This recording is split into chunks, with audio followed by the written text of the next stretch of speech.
Hey everyone. I'm Jason. And I'm Tia. And welcome to Working Class Music. This episode is probably going to be one of my favorites because anytime we have an offset, and we're doing a video on offsets, I feel pretty happy. But today is going to be our Jaguar Shootout. I guess a little bit about the Jaguars.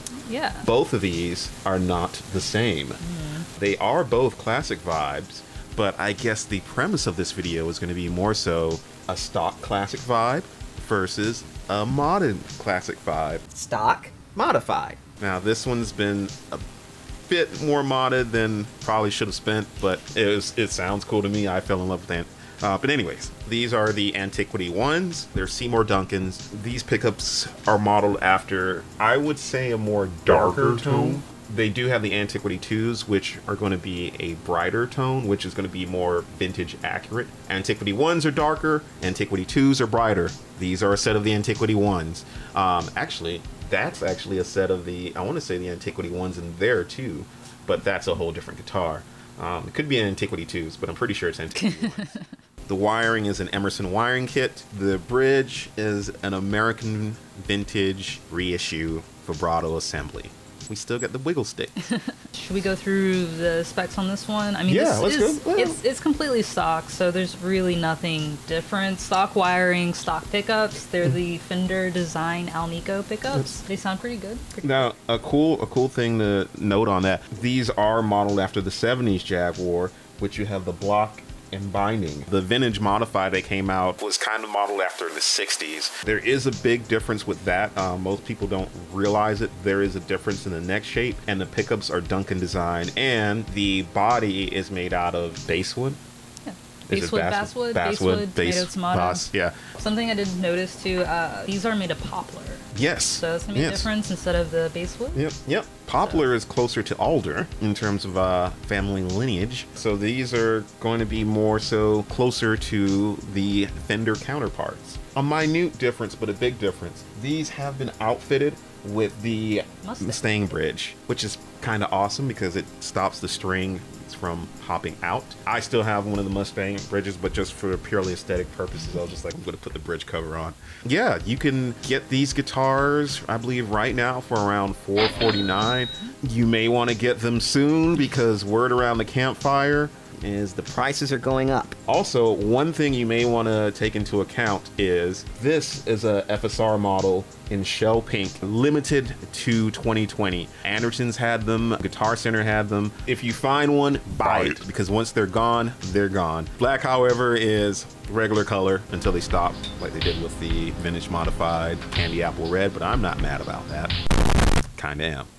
So one of the big difference is also in comparison is the scale length. The Jaguar is a 24.5.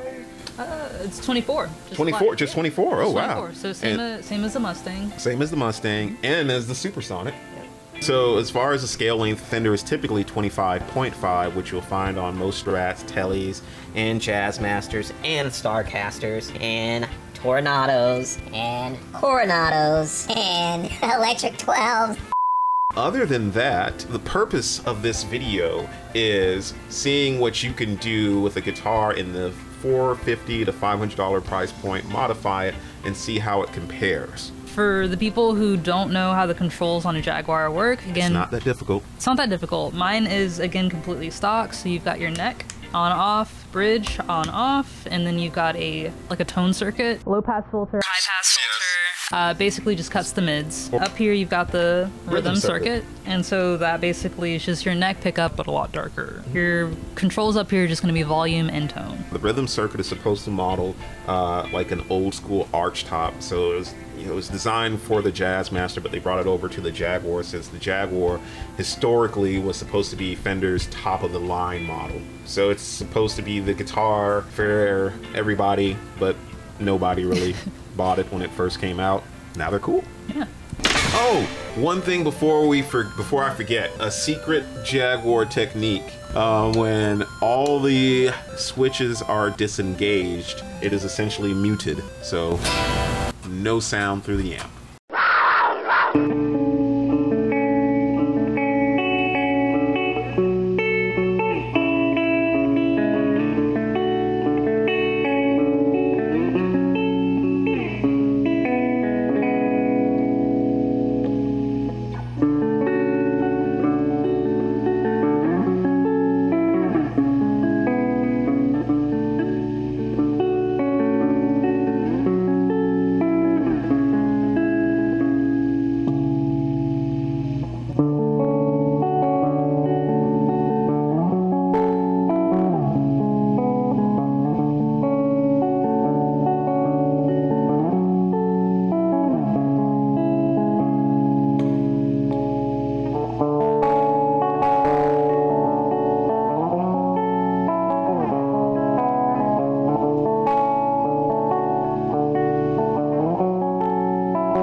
And that sounds pretty dang awesome. I guess it is my turn. Just a demonstration.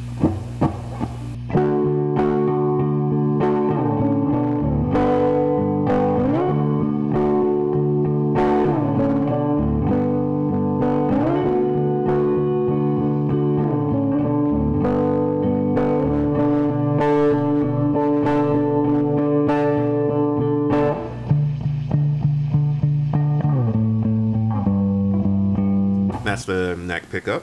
The bridge pickup, same riff.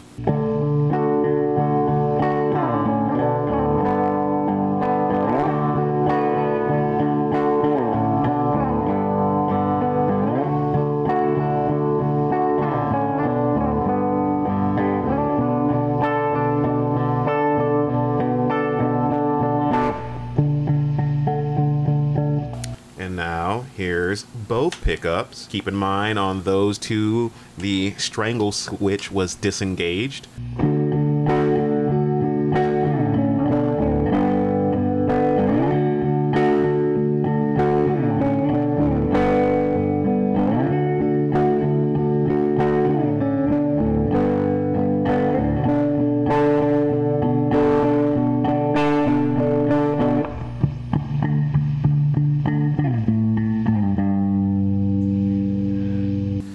I guess we should do the strangle switch. So here's the strangle switch on.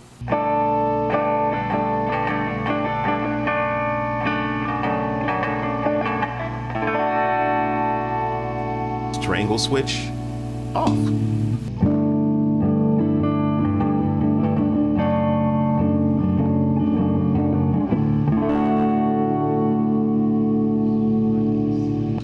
Strangle switch off. Bridge pickup.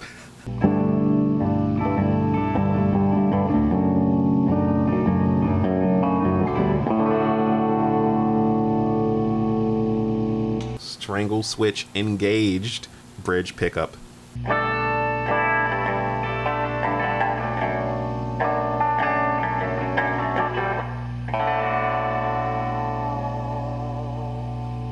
Rhythm circuit.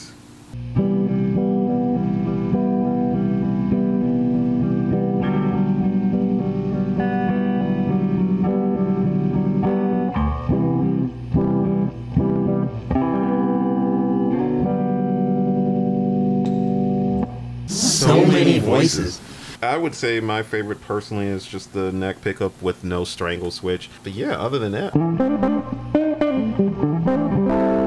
We blues dadding it. Yeah, I guess one of the things we should demo is surf, but I really don't know any surf licks, so. I don't either. So, I don't really know any surf riffs, but I'm going to play with a ton of reverb.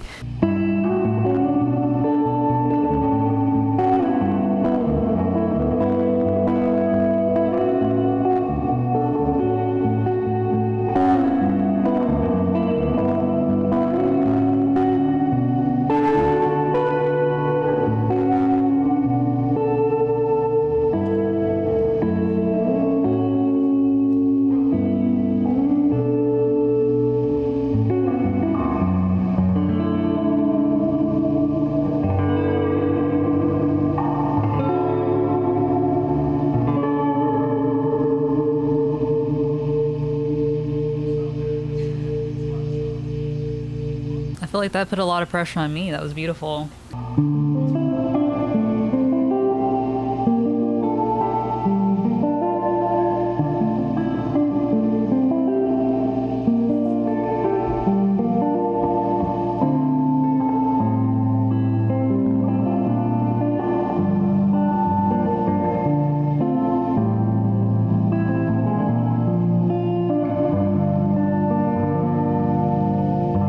That's all I got. Oh man, Just some Ariana. it still sounds pretty. Actually, we should probably talk about the artists. Yeah. The artists that use the Jaguars. Arguably, the most famous, goes without saying, is Kurt Cobain.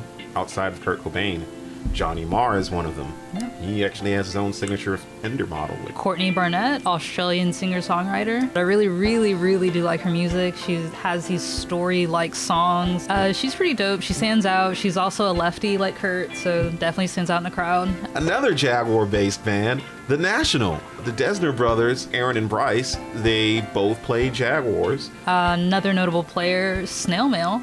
There are the guitarists for Balance and Composure. For a little bit, they were rocking the 50th anniversary Jaguar in Burgundy Mist. Did we mention Belinda Butcher? Because we have to mention Belinda Butcher. Fender, if you ever watch this, give Belinda Butcher her own signature model. Like, she deserves it out of anyone. Like, come on. Kevin Shields as well.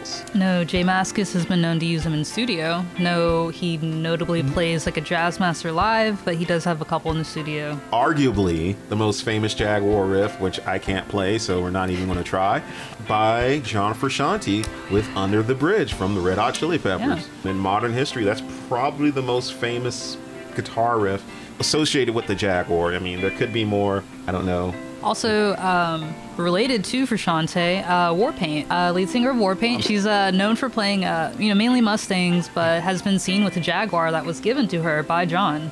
Oh, and the guitars from Garbage, they actually play Jaguars. Oh, Kurt Vile? Another notable player. Yeah, I'm sorry, that was super late. Oh, how could I forget? I knew I wasn't going to forget this one. Chris King from This Will Destroy You plays a Jaguar. He plays a white one. How could I forget this one? Ed O'Brien, he plays the Johnny Marr. I know there's one big one that we're like leaving out. Here's a fun game that we're gonna play. Leave your favorite Jaguar guitarists in the comments. If we didn't mention them, we're sorry, but leave them. That way we can learn about them. Definitely leave the player, and also just for the heck of it, leave your favorite song attached to it too, so there's something more specific for people to look at. Yes. If you guys have any other suggestions for different videos, let us know. We are Working Class Music. Thank you for checking us out. This has been our Jaguar Shootout. Same time, same channel. wait, what's a popular catchphrase now that's cool? Hulk smash that like button. Give us money.